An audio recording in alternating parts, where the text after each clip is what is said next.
How's it going, everyone? Traveler the Void here, and today I'm going to be bringing you more drama from the gaming industry because we all love drama so fucking much. Today's drama centers around Baldur's Gate 3. With its imminent release, some developers have decided to speak up and tell us gamers how it shouldn't be held up as the standard going forward for RPGs and that it's an anomaly. So let's get straight to it.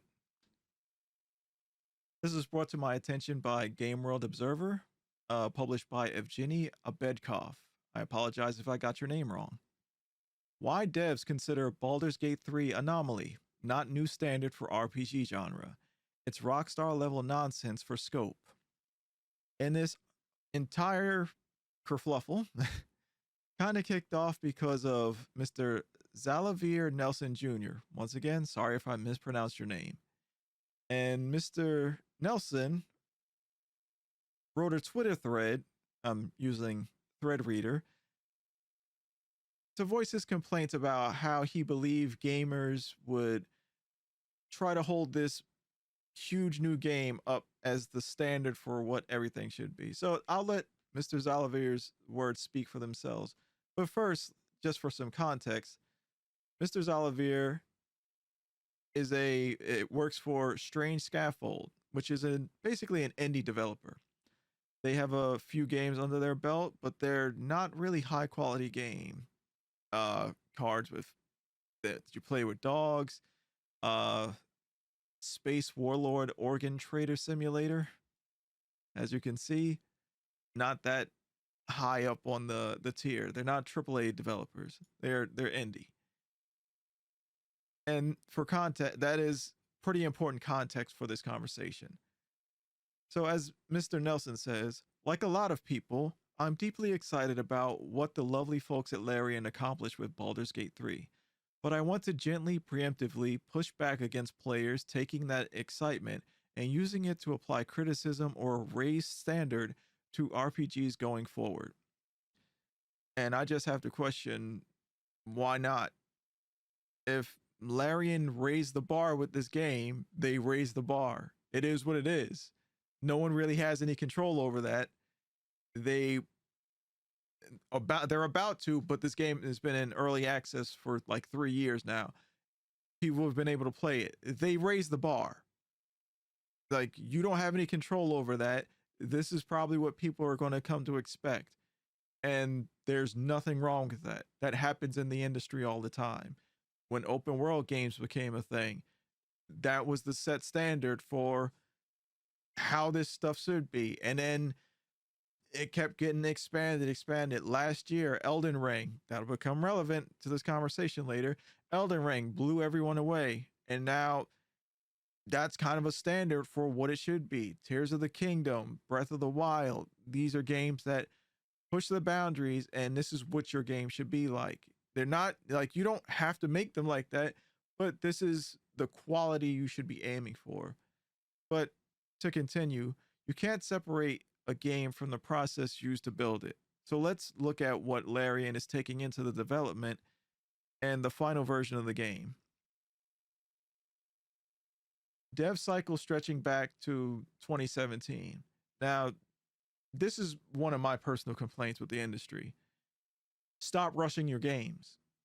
Devs are always complaining about how complex and difficult it is to make new games. So why don't you take your time and make them? Now, I know the answer to that, and we'll get into it later in the conversation, but that is a legitimate question. Why don't you slow down instead of like trying to just throw these games out every other year and meet ridiculous deadlines and have all this crunch time and complaining about how it's unfair treatment at these studios and whatnot? Slow down and actually do the job properly. Like I said, there's actually an answer to this, and it's relevant later on. So I'll continue with Mr. Nelson's Twitter feed. You can't separate a game. Oh, I'm sorry.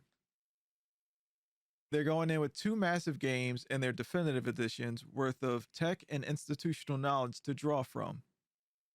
Okay, and Once again, this is a complaint coming from an indie developer. This isn't an excuse that a AAA developer can use. Like, I don't know why he's making this complaint. And it's like, this doesn't apply to their level of development at all. Literally, you can go to his comment section and everyone says the same thing. This isn't on you. No one is saying no one is saying indie developers have to live up to Baldur's Gate 3. There's no way you could. There's no reason for you try to. Not if you're just beginning in the industry and you don't have a few $1 million lying around to, get this type of thing done with with hundreds of employees. He goes on to say, also super successful early access period lasting 3 years, providing crucial community feedback, bug hunting, and cash flow. This one just screams one of the major problems in the gaming industry as a whole. Oh my God, they actually listen to their fan base and refine their game with community complaints in mind. Oh my God. It's like, maybe if more games did this, we wouldn't be complaining when they release and then they're just terrible. Battlefield 2042. Like, remember, Diablo 3 wasn't that bad this release. I mean, Diablo 4 wasn't that bad. Diablo 3, remember that? We just had, we continuously have this problem where games don't take in their community's feedback. They'll BS and say, okay, here's a open beta and we'll listen to your complaints, and it's 2 months before release. You couldn't do anything if you wanted to. The games are already printed. These people actually said, hey, you know what we should do while we're developing the game? Listen to our customers. Maybe they have some legitimate criticism we should listen to. And they actually did. They listened to the public as the game was being developed. And would you look at that? They now have the acclaim out the ass. Shocking. Shocking, right? Anyway, over 400 developers in 7 different offices around the world, not including outsourcing partners. Once again, this isn't an indie problem. This is an excuse AAA games would try to use, but it doesn't apply. Like, you can't use it. Like, this is not a complaint he should be, like, this isn't something he should even be taken into consideration. The licensed brand and world of one of the largest entertainment IPs in the world, Dungeons and Dragons, at the apex of its popularity with the rise of actual play movement and a movie. This is a small, incomplete list. Larian is coming into this game swinging with a gigantic weight of expectation to deal with, but they're also going in with immense amount of wind, direction experience, resources, specialty tooling, etc. at their backs. Okay, this one has some legitimacy, but not so much, because you have games like GTA, Red Dead Redemption, Tomb Raider. They earned their reputation as games. They didn't have I don't like normie appeal. They're just games. The D&D movie, that isn't a public, the public doesn't really care about the movie. That movie got acclaim because of the game. And Baldur's Gate 3 already had backing and had eyes on it before this was even a thing. Yeah, the D&D Dungeons and Dragons has become more popular in years, but this type of game has been already popular. Divinity Original Sin 1 and 2, Baldur's Gate 1 and 2. Like, this stuff has already been a thing. Sure, they got some wind in it, but that's not really a large factor, I think, with how this played out. They just made a very good game, and it exploded from the community talking so much about it. That's just my take on that. Like, there's some legitimacy there, but I really don't hold it up as, okay, this is like a major factor in what happened. As a TLDR, in an era of mega games, Baldur's Gate 3 is one of the largest attempted built by a specialized group of people using a mature tech specially built to make this specific game, reinforced by invaluable mass player feedback and market validation ahead of its launch. All right, this entire tweet is literally what the gaming industry should be. You're saying this game shouldn't be held up as the standard, but this is exactly what gaming companies should be doing. This is exactly why this game is garnering so much acclaim and hype before its actual release. Take note, this is, and keep this in the back of your mind as your own studio grows. If your studio somehow pulls off the same thing that Larian did, there's documentary on it. This studio was struggling at times, and they pulled it off because of the passion of the people behind the project. Like, and it's pretty wild how this game, like how Divinity and Origin and Original Sin 2 and then Baldur's Gate 3 got made. They came from a smaller studio. I believe they had like 70 or so employees when they first started. And now, yes, they got 400 employees all over the world in different studios. That's what happens when you build up your studio from accomplishments.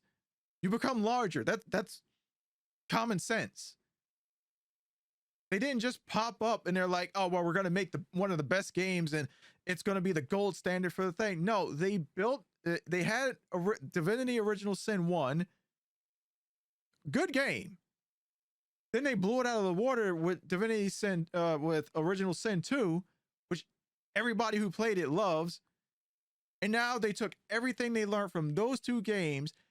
They got the respect of Wizards of the Coast enough to be trusted with the Dungeons and Dragons property and make this huge game that they now took everything they learned and put even more into it, and then refined it from 3 years of talking and throwing ideas back and forth with their community.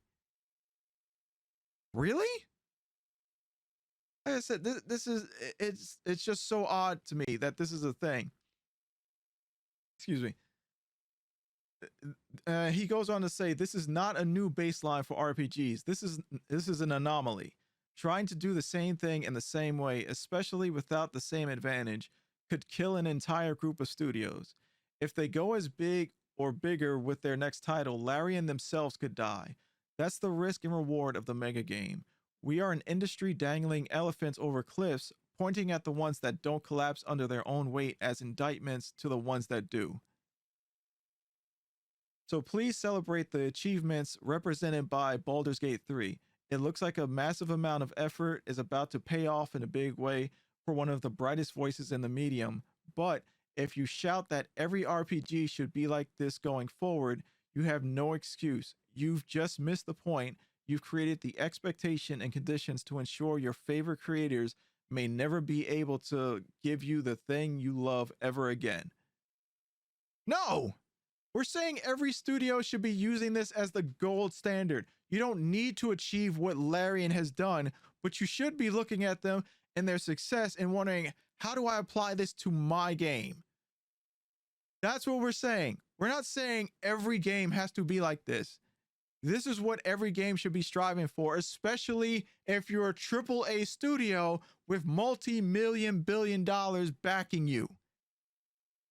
The fact that this studio grew from 70 people on their own and then expanded and it was just so good. They got the D&D property, and now everyone's starting to trip over themselves and say, don't hold us to that standard. We're not that good. No one can really do this. This is an anomaly. No, it's not. You could have, like, a lot of studios could have easily done this years ago, but they chose not to. A lot of them just said, let's chase the money. Microtransactions and mid-tier level gameplay and shit. That's the way it is. That's the truth of the matter. And it's like, some people have decided to like I said, other developers have decided to chime in on this.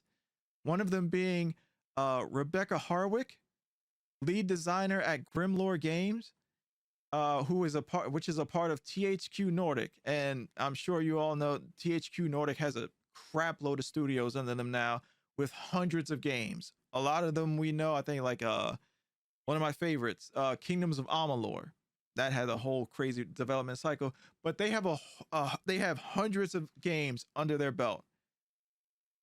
So she says this whole thread, you can't be appalled about how much big games cost to make and make those lavish productions the standard by which all games are judged. I hope Baldur's Gate 3 is a generous once in a lifetime RPG. I hope no one expects a 10, 20, 40 person team to make one. Like once again, no one is expecting indie teams to try and make this. And the funny thing about this is Baldur's Gate is $60. You know, the lavish production you're talking about, it's $60. It's not the industry standard of $70. Just wanted to point that out. We also have Mr. Ryan McCabe, who is a design manager at Insomniac Games. You know, a little known studio who has Marvel Spider-Man's games, Ratchet and Clank, and this is the older series, the Resistance series. I think it's for PS3 and 4. This is a great thread about why using a singular game to set expectations for everyone developing titles in a genre isn't useful and is instead foolhardy. How? Like this always happens. Like this happens throughout the gaming industry all the time. A game comes along that's so amazing that other games try to emulate it for years to come. The thing is, it won't just be gamers that hold this up as the standard. Your own companies are going to do this. This happens all the time. An amazing game comes out, and the people at the top in these companies say, "Yeah, I want one of those. Make that. Make that." So it's not on gamers that really do this. Like, because we know these companies don't really listen to us. If they did, we wouldn't even be having this conversation right now. All right, to go on to the next person. Only Josh Forgives. Was it Josh Sawyer, design director at Obsidian Entertainment, Pillars of Eternity, KOTOR 2, Fallout New Vegas. Great thread. The conditions under which Baldur's Gate 3 was made are atypical. This is in no way a slight against the game or the people working on it. We are clearly who are clearly passionate and talented. Having the foundation set and the funding to build things on your own terms is invaluable. The only way I see this as atypical is that the studio actually put, passion into their game. The AAA studios don't really have any ground to stand on. It's like, oh, it's atypical because why? Because they have money?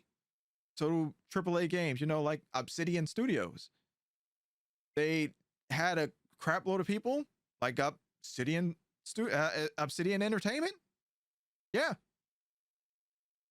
This is like, once again, I'm about to go into my major point that I keep talking about. Let's just get to Chris Balzer, senior designer for Diablo 4. You're absolutely right. Even if you look at one of Vink's Touchstone's Ultima 7, that's a game that had 12 years of prior games feeding into it. If we were to look at this as a new benchmark, we would need to focus on creating conditions just like with TOTK. I think that means Tears of the Kingdom, which doesn't make any sense.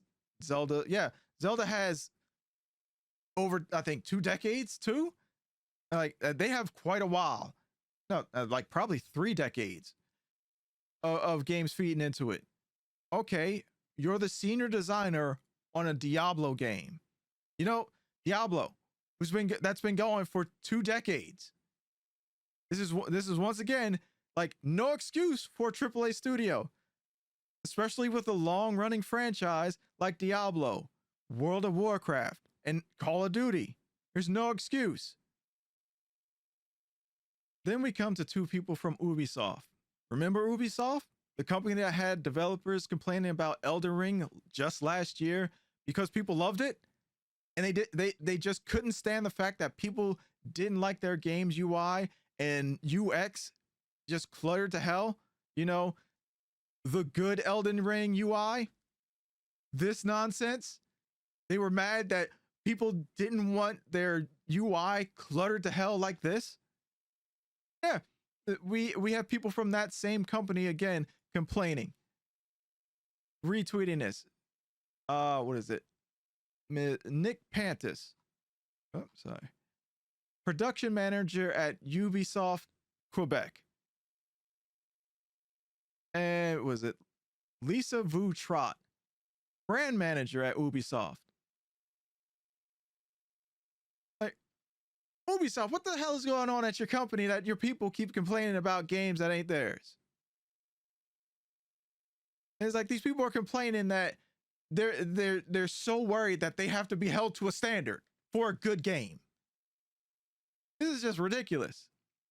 Now, there were some people who actually pushed back against this, like Juna Blees, formerly of Riot, former producer at Riot Games, currently associate game director at Believer Games Company.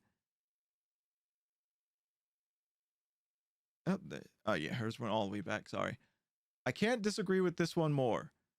Wherever a game and whenever a game disrupts the industry and delights players beyond expectation, it absolutely raise industry and genre standards, regardless of the why and how.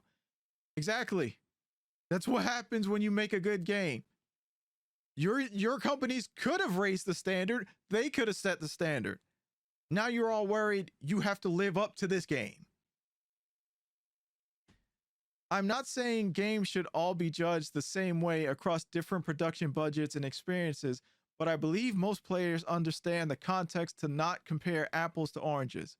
What's worrying and upsetting to me is seeing colleagues in AAA studios jump at the opportunity to agree with this sentiment. We should look at Larian's success story and ask ourselves, how are we going to make our games better and create the next games that shake up the industry? Players should and must always expect more from us, never less. I will also add that not everything that has shaken up the industry were big budget games.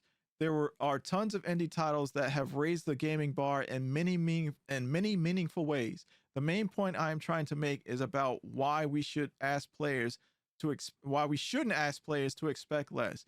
She hits the nail on the freaking head.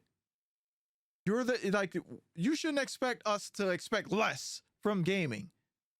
You should just settle for mediocre, like the mediocre BS that we all put out now. That's what you should settle for. And then you're shocked when this company who's so far behind, like they're above indie companies, but they're nowhere at the level of, say, Blizzard and like THQ, was it Nordic THQ and all that? They're nowhere near those levels. But they came out and they blew your stuff away. Their game hasn't even released yet, and your people are already out here complaining that, oh my God, we might have to live up to this standard. Not like it's ridiculous. We also had what is it? I just like this comment. Maybe devs should raise their standards, take more time working on better games, and deliver something that we all could enjoy, focusing on selling better products than rushed messes. Western devs are more worried about saving face, adding politics to video games than focused on making good games. This thread is being praised by a lot of game devs, and this is what put us in the situation of gamers versus devs when devs come here to tell us, hey guys, don't expect us to do our best. And exactly. Thank you, Miss Malcalvian Mirror. Like I said, not someone from the industry. It was just a very good comment. And that brings me to the major point I was talking about before that I've been hinting at throughout this entire thing. This, I understand, isn't specifically from these developers themselves. This is more, I think, their frustration with their companies. They can't actually do this stuff. They can't, like What Larian did, they can't do. This is the type of stuff they probably got into gaming for, and they're not allowed to do it because of their overlords, their bosses, the fucking stockholder, the shareholders and whatnot that really run the company. These the CEOs and whatnot just cater to their whims, and unfortunately, that just pushes down on the talent, the people who make the game. I'm sure a lot of these people probably could make games like Baldur's Gate if they had free reign, but they don't. And that frustration is coming out in this. So I can't totally blame them for it. At the same time, it's what you signed up for. You could go to studios like Larian and take the chance. And it's like, that's the thing. Like the developer said, making these, like Nelson himself said, making games this huge, it's a risk. That's the risk some people take. That's the risk that every one of these major studios made. The people who made Halo, they didn't think Halo was going to explode like that. It's just the way of the industry. You want it to, like, you want that reward, you want that satisfaction out of your career, got to take the risk. But you chose to sign up for these companies, and when they get swallowed up by companies like EA and Embracer Group and all that stuff, shit rolls downhill, and you're saddled with the nonsense, microtransactions. Oh, you don't have to worry about putting like out such a good story, and this is such a like this is an anomaly. Don't worry about it. And then you come at gamers because you're unsatisfied. That's just my take. That's just how I see it. These people probably could make amazing games, and they're not allowed to. And that frustration is leaking out, and they're spewing it all over the internet. But that's just my take on this situation. Thanks for joining me, and until next time, safe travels. Peace.